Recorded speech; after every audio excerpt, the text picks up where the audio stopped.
Hello and welcome to Happy for PR podcasts. Today I'm here with author and stylist Luanne McLean. For our listeners, can you tell us a little bit about how you started out as a stylist? Yeah, I did a degree in textile and fashion design management at Heriot-Watt University just outside Edinburgh. And in my third year, I realised that a lot of the other girls on other courses were getting work placements with their degree, which I didn't have as part of mine. And I couldn't decide between fashion design and actually writing. So I wrote to 30 different publications just looking for something in the summer holidays to do a work placement. And I ended up working at OK for 2 weeks in my summer holidays in my third year. In turn, when I was there, I met the editor of the Daily Express Saturday magazine at that time. And he asked me to go back to work for them for a fortnight in my Easter holidays. And when I was studying for my finals, he contacted me with a job offer. So it was literally as simple as that. Wow, that just seemed to just happen for you. Yeah, it did. It did really. And I worked part-time for him at the Saturday Express. And his deputy, Kirsty Moyat, she went on to be editor for New magazine. So she asked me to work part-time for her. So I literally started off doing 2 separate styling, fashion assistant jobs and part-time. We first met when I was working in Hampstead at Wider UK and I was doing the PR there for a lot of new fashion designers and worked with a lot of celebrities. And our relationship has just grown from, both our careers kind of growing through different changes. And I've seen you get married and then go through having a baby and things like that. And it's really interesting seeing how you've grown as a stylist and now as a writer of a book, which is just amazing. How do you manage to juggle everything? I think it seems to have different hats for different days. That tends to help. I set a lot of time to do certain things. Like I say, I had to go through the emails. There was 470 because I just sort of screen them as they go. So the general press releases and things are all left to what book time, and I sort of set time aside to do those. The things that I'm not expecting, give things a set time to do them. So if things move from the set slot, then it's perhaps not as effortless as it should be. But I try and have certain things to do on days. Yes, I think that comes from your training working at New Magazine and The Express, where you have to be incredibly organised because you get hundreds and thousands of press releases coming into your inbox every day, and you have to learn how to organise and work those and also find out what's relevant and what isn't. Yeah, I used to be obsessed with folders, but I think now that emails sort of integrated a bit more, you can actually do a search for what you're looking for in your inbox and find it without having to have folders. So as technology's improved, I think it has actually made it easier. I remember the days when we used to have filing boxes on your desk with all the releases in. So, I mean, that's making me look really old now compared to how they do it now. I think technology's made it a lot easier, I think. But I say that, I know that a lot of staff on magazines have to tweet and things like that now, so I would say that technology's probably made their jobs harder. Because of social media and everything, are the general public guiding the fashion trends more than the trade shows now? I think the sort of genre of bloggers are definitely shaping the way things are going. I think people have a lot more information at their fingertips now, and people that are doing blogs and their opinions seem to explode. I mean, there's an awful lot of bloggers that themselves have become more important than a lot of journalists, purely because of their opinions and their following. So I think that definitely helps. And I think, as you say, London Fashion Week, they do London Fashion Weekend, and it just seems to explode the amount of things people have access to. So it's not just the case that journalists have access, general public themselves do as well. Who are your favourite bloggers? I love Lovely's Vintage, because I think sort of looking at the vintage scene, I really enjoy that. Big Fashionista, who I know she got quite a lot of credit for Cosmopolitan and whatnot. I find her quite funny and things quite different. On the fashion side of things, there's the Clothes Horse guy. I think he's really good. Is it Clothes Horse number 9 or something like that? He's really funny. But there's a few people that I interviewed also for the book I follow quite a lot. Lisa Hilton, who was married back in the day to P. Diddy. She was lovely, and I did a huge interview with her. And we literally had like 95 blogs and correspondence, we were backwards and forwards continuously. And when I got hold of her, we interviewed for longer than expected. But she's now signed with MTV to do a reality show, so they wouldn't allow her to be included in the book. Oh, so, no. I follow her blog and everything quite well. She's setting up her own styling academy. So I think it does sort of help following people like that. There's another one that Show Me Your Wardrobe, I think it is, where there's sort of people in the media and whatnot showing off their wardrobe. I really like that as well. So anything where people are showing what they're wearing is quite good.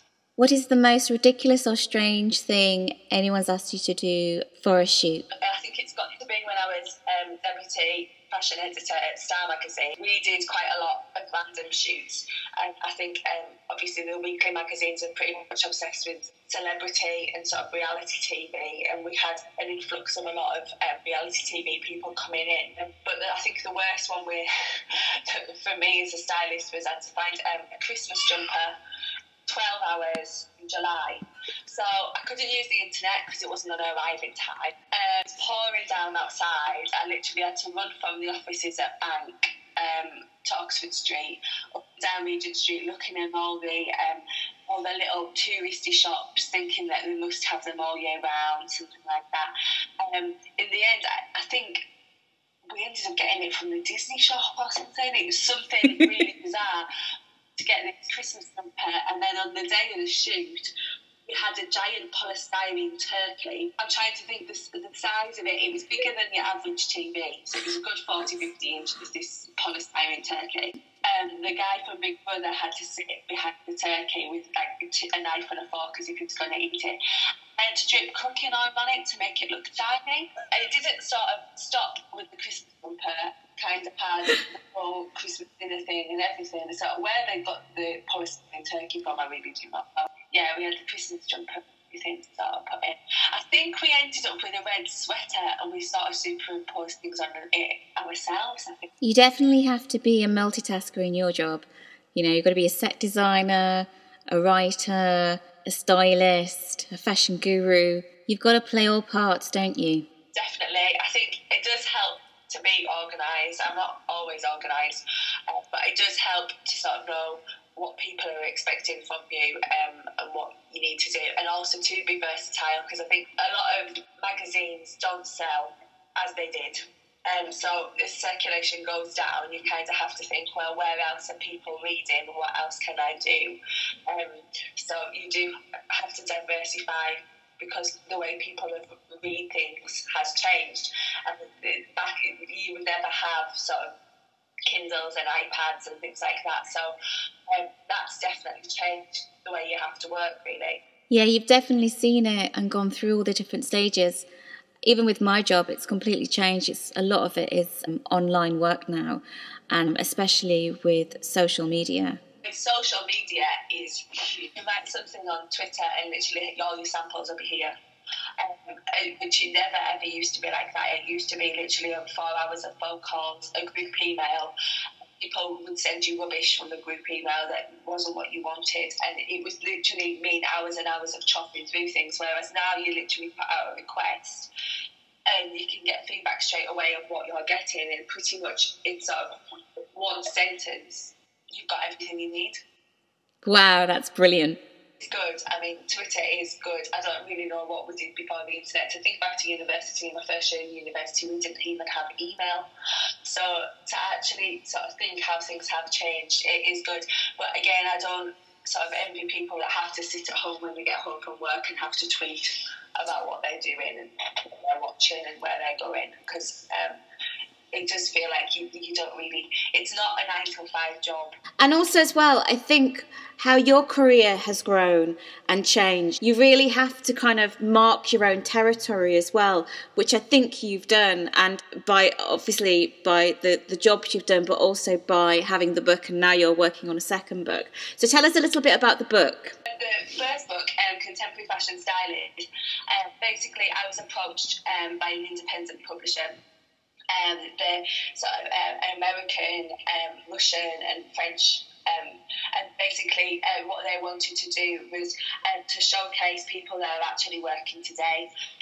People, if you said the name Stylist, I think the vast majority of people would say people like Rachel Zoe, there's Nikolai Formagachi, Lady Gaga's guy. A lot of people follow him, and I think a lot of the people that are working today that go behind the major stars do sort of hide away and they're not known.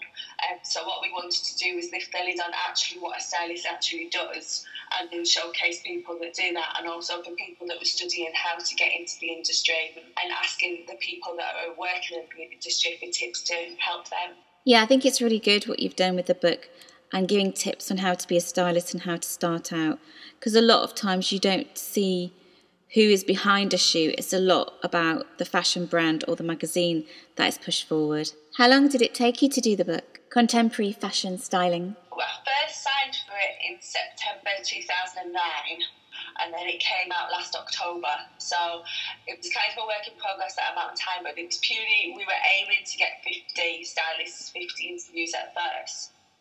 So it was broaching everybody. And we got to the point where we realised that the people that we had were so good that kind of stood up on themselves, and if we did so many, things would get lost in translation. So we did cut it down.